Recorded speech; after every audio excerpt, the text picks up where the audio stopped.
Para determinar el derivado de la función otorgada, debemos reconocer que la función es un cociente de dos funciones diferenciables. Así que dejamos que el numerador es igual phi y el denominador igual g. Podemos aplicar la regla del cociente como se indica a continuación.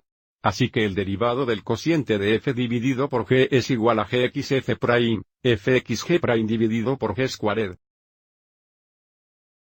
Así que ahora vamos adelante y aplique la regla del cociente.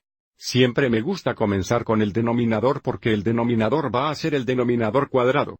Así tenemos la cantidad 2x cuadrados más 1 levantado a la segunda potencia y nuestro numerador va a ser gxf', fxg' el denominador.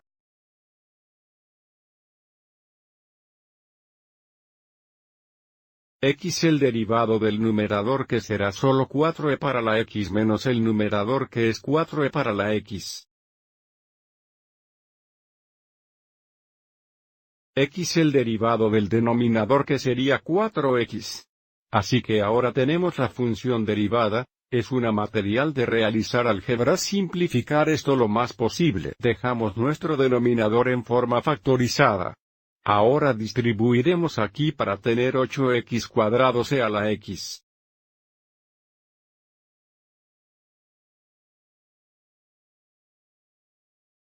Más 4e a la x y aquí vamos a tener 16c a la x.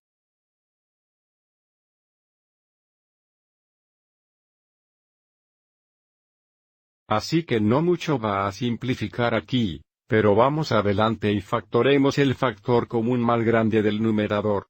Así que el mayor factor común de estos tres términos sería 4e para la x. Así que si factoramos 4e a la x de 8x cuadrados e a la x, tendremos 2x cuadrados. Si factoramos 4e a la x de 4e a la x tendremos 1.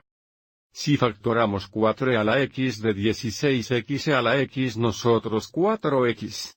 Ahora podemos escribir los términos de este trinomial.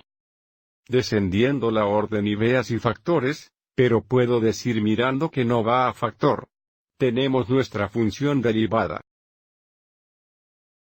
Así que se convierte más cómodo con la regla del cuento y sus fórmulas derivadas, realmente realiza que la parte más desafiadora de estos tipos de problemas es a menudo el álgebra que el cálculo.